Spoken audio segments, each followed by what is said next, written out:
जयतु संस्कृतम, जयतु भारतम, जयतु साहित्यम। प्यारे संस्कृत जिज्ञासुओं, आज हम तात्पर्यावृत्ति पर विचार करेंगे। जब अभिधावृत्ति को लेकर हम विचार कर रहे थे जिस वीडियो में, उसमें जब एक सूत्र आया था कि संकेतो गृह्यते जातौ गुण द्रव्य क्रियासु च, उसमें गुण द्रव्य क्रिया इत्यादि का विवेचन जो है वो तो अभिधा शक्ति में हो गया था।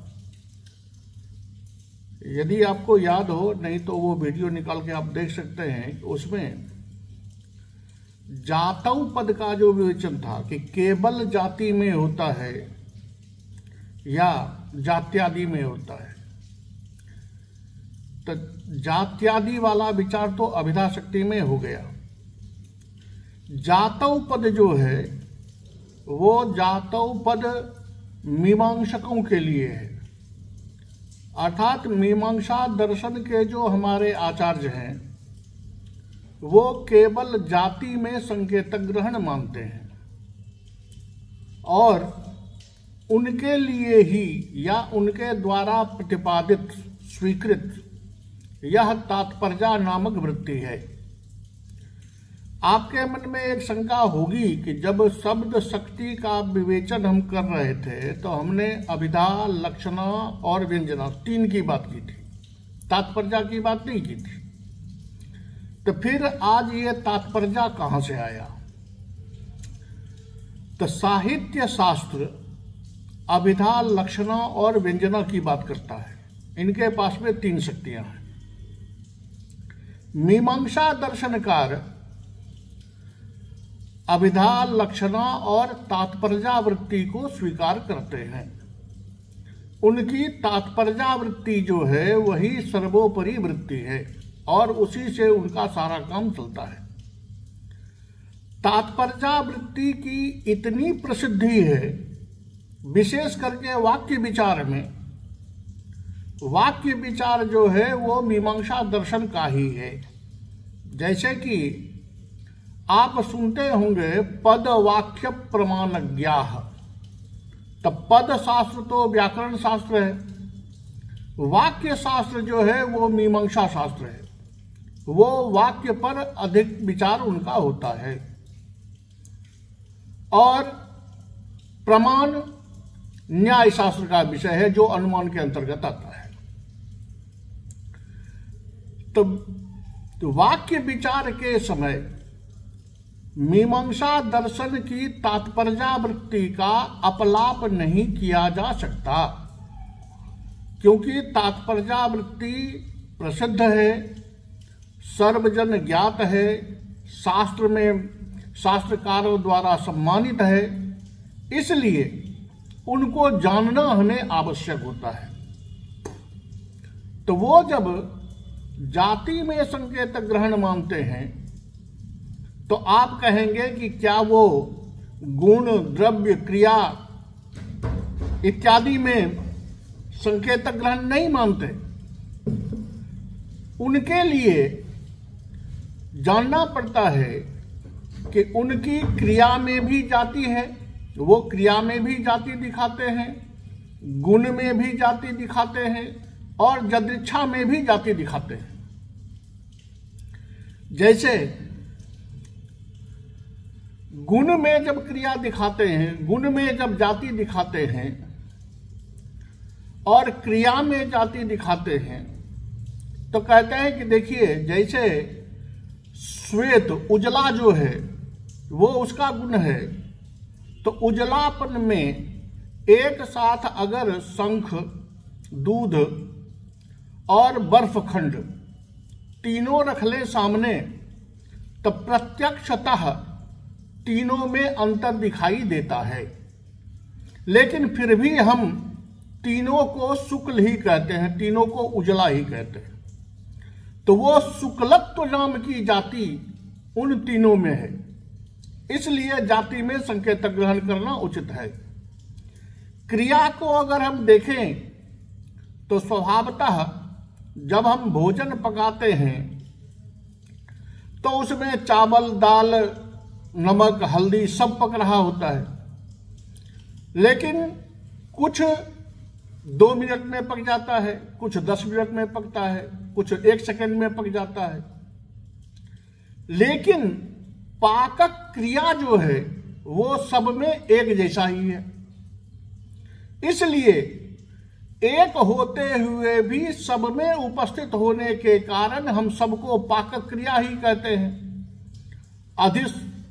अधिश्रयन से लेकर अधश्रयन तक, चूल्हा जलाने से लेकर खाना पक जाने तक की क्रिया को हम पाकक क्रिया ही कहते हैं। तो वहां भी जाती है।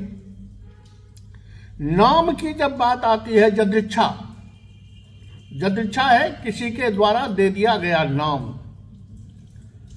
तो उसमें भी अगर एक बूढ़े आदमी की आवाज होती है, तोते की आवाज होती है और एक बच्चे की आवाज होती है, तो तीनों में सुनने में अंतर तो स्पष्ट दिखाई देता है, लेकिन तीनों उच्चारण से संबोधित एक ही वस्तु या एक ही व्यक्ति होता है। अगर बूढ़ा कहता है राम, बच्चा कहता है राम और तोता बोलता है राम, तो सुनने में तीनों में अंतर है, लेकिन फिर भी संबोधित केवल राम ही होता है। इसका मतलब है कि वो जो उसका उच्चारण है वो नाम है, उस नाम में भी जाति है। इस तरह वो जाति में संकेतक ग्रहण मानते हैं। अब उनकी वृत्ति जो तात्पर्य है, उस तात्पर्य वृत्ति को अगर हम देखें कि वो तात्पर्य वृत्ति कैसे स्वीकार करते हैं, तो उनके यहां 2 मत है। एक है अभिहितान्वयवाद और एक है अन्विताभिधानवाद। आप जानते हैं कि मीमांसा दर्शन के प्रसिद्ध आचार्य जो हैं वो हैं आचार्य कुमारिल भट्ट, और कुमारिल भट्ट के एक शिष्य हुए हैं आचार्य प्रभाकर। उस आचार्य प्रभाकर को स्वयं गुरु ने, कुमारिल भट्ट ने गुरु की उपाधि दे दी थी, इसलिए गुरुमत से आचार्य प्रभाकर का मत जाना जाता है और मीमांसक के मत से आचार्य कुमारिल भट्ट का मत जाना जाता है। इस दोनों में थोड़ा अंतर है। जैसे हम जब लक्षणा की बात कर रहे थे तो गंगायाम घोषः में गंगा पद के अर्थ को घोषः के पद के अर्थ से जब जोड़ते हैं तो वहां जोड़ने में अन्वय बाधा आती है। उसी तरह जब ये मीमांसा दर्शन की बात आती है और तात्पर्यावृत्ति की बात आती है, तो होता यह है कि वो कहते हैं कि वाक्य में अन्वय की आवश्यकता होती है। ये पहला मत है अभिहितान्वयवाद, उसका नाम ही है अभिहित अन्वयवाद। अर्थात वाक्य में जितने पद हैं उन पदों को कर्तृपद को क्रियापद के साथ, पुनः उसको कर्म आदि पद के साथ अन्वित करने की आवश्यकता होती है। इसको हम सामान्यतया अगर समझें तो जैसे एक वाक्य है राम घर जाता है, तो राम पद का अर्थ हो गया राम नामक एक व्यक्ति, घर पद का अर्थ हो गया ईंट सीमेंट गारे से बना हुआ एक कमरा, और जाता है जो है वो एक क्रिया है, गम क्रिया है। इससे हमको जो वाक्यार्थ है वो वाक्यार्थ होता है कि राम नाम का एक आदमी अपने पैरों को आगे पीछे करता हुआ घर तक पहुंचता है। ये वाक्यार्थ किसका होगा? ये न राम का है, न घर का है, न जाता है का है, तो फिर ये वाक्यार्थ कहां से आएगा? इसके लिए वो कहते हैं कि योग्यता आकांक्षा आसन्निधिवशात वक्ष्यमाण स्वरूपानाम पदार्थानाम अपदार्थोपि विशेष वपुः वाक्यार्थः समुल्लसति। अर्थात योग्यता आकांक्षा आसन्निधि या आसक्ति के बल पर जो वाक्य होता है, उस वाक्य में पदार्थ से अलग, पदार्थ अलग है, वाक्यार्थ अलग है, पदार्थ से अलग एक वाक्यार्थ की प्रतीति होती है और उस प्रतीति के लिए हमें अन्वय की आवश्यकता पड़ती है। अब अगर हम योग्यता आकांक्षा की बात करें तो ये साहित्य दर्पणकार ने स्पष्ट रूप से बहुत बारीकी से इसका विवेचन उपस्थापित किया हुआ है कि योग्यता है कि परस्पर संबंधे बाधा भावः, एक पद को दूसरे पद के साथ अन्वित होने में कोई बाधा न होती हो। जैसे राम जाता है तो राम में गमन क्रिया करने की क्षमता है, इसलिए वाक्य सही है। लेकिन अगर हम कहें कि पानी से आग लगाता है, पानी से जलाता है, तो वहां ये वाक्य अपना अर्थ नहीं देगा क्योंकि पानी में जलाने की क्षमता नहीं है। और अगर कहें कि आग से सींचता है तो वो नहीं हो सकता क्योंकि आग में सींचने की क्षमता नहीं है। तो कहते हैं ऐसे पदों को अन्वित होने की जो योग्यता है वो योग्यता होनी चाहिए। अगर योग्यता का अभाव हो जाए तो वह वाक्य नहीं हो पाता है। उसी तरह आकांक्षा है कि पद को आरंभ से लेके अंत तक वाक्य पूरा होते होते श्रोतुर जिज्ञासा, श्रोता की जो जिज्ञासा है वह पूरी हो जानी चाहिए। कि जैसे हम बोले राम किताब, आगे का वाक्य छोड़ दें तो समस्या होगी कि श्रोता जो है उसके मन में यह लगा रहेगा कि किताब को वह क्या करता है, ले जाता है, पढ़ता है, ढोता है, फाड़ता है। ये जिज्ञासा उसकी बनी रह जाएगी और बनी रह गई तो ये वाक्य नहीं हो सकता। इसलिए आकांक्षा की पूर्ति होनी चाहिए। और तीसरा है आसक्ति, कि आरंभ से लेके अंत तक का वाक्य एक समय में पूरा होना चाहिए। वाक्य में अगर 3 वाक्य हैं, एक वाक्य हम अभी बोलें और एक वाक्य 2 घंटे के बाद बीच में कोई और कथा सुना दें, अब फिर दूसरा पद बोलें, फिर 2 घंटे कोई और कथा सुनाएं, अब फिर एक पद बोलें, तो इन तीनों पदों का वाक्यार्थ नहीं लग पाएगा। ये तब लगता है जब एक साथ हम बोलें कि राम घर जाता है।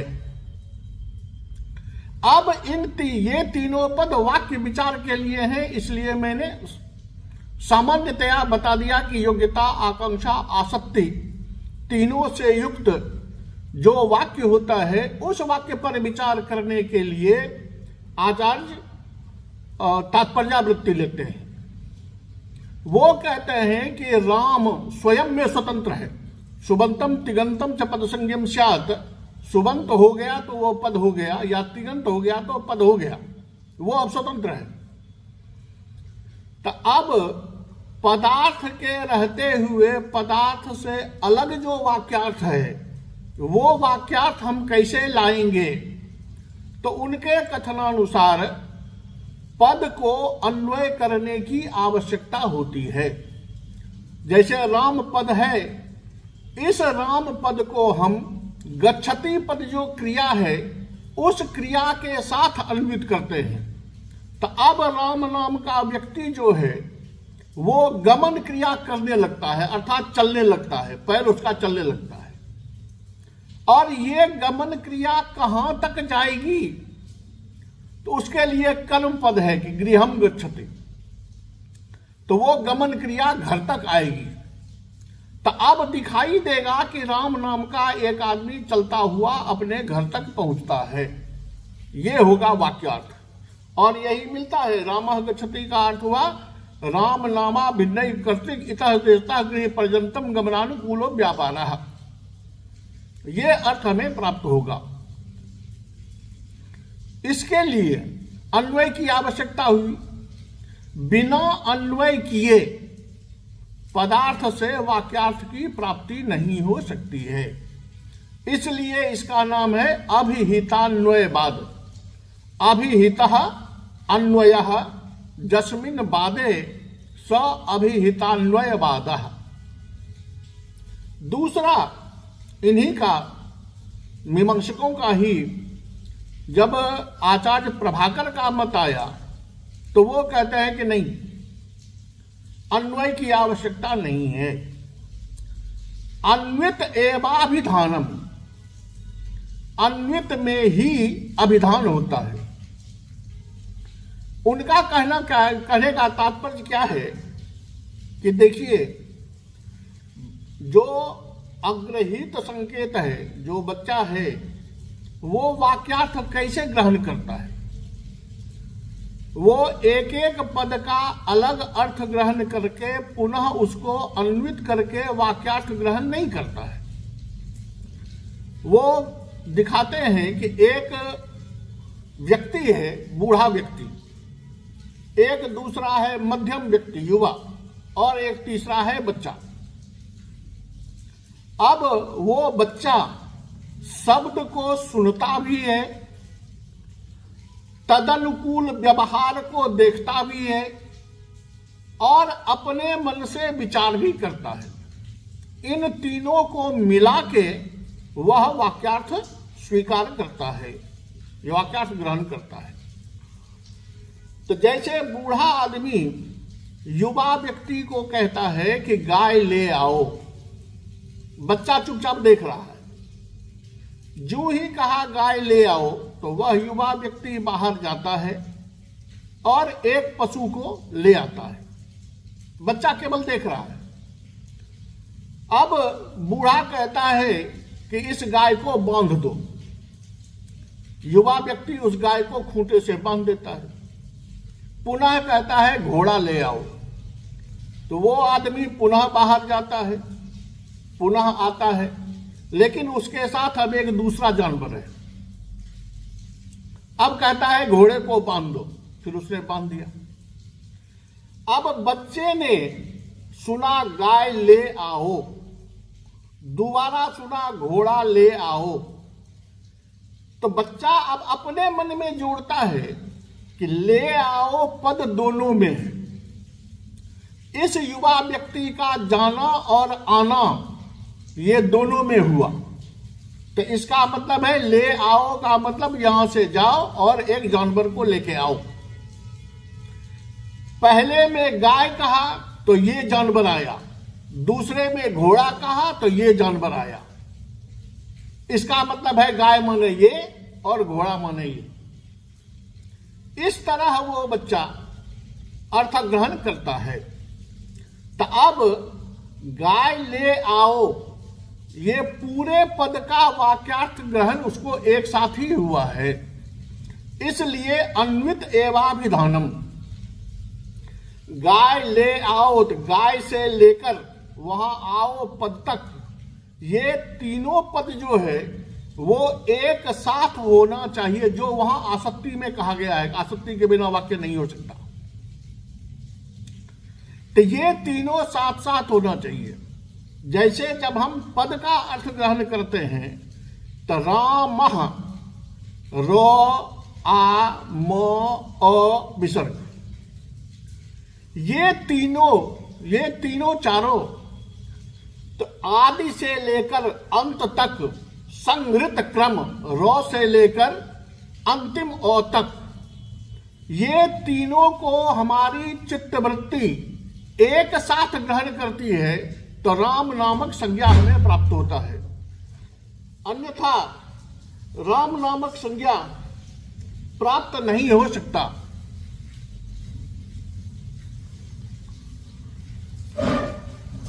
उसी तरह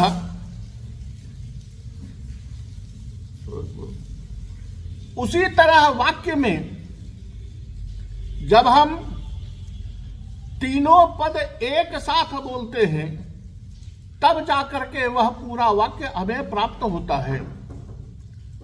इस तरह देखते हैं कि अन्विताभिधानवाद में पद को अन्वय करने की आवश्यकता नहीं है, जबकि अभिहितान्वयवाद में पद को अन्वित करने की आवश्यकता होती है। इस अंतर को लेकर के वहां दो मत चलते हैं, एक मीमांसक मत और एक गुरु मत।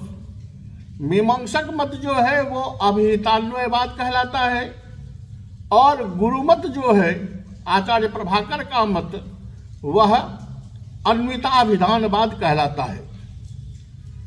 इस दोनों के द्वारा अभिहितान्वयवाद के द्वारा कहते हैं अभिहित होने के बाद उस वाक्य का तात्पर्य ये होता है कि राम नाम का एक आदमी यहां से चलकर वहां तक पहुंचता है।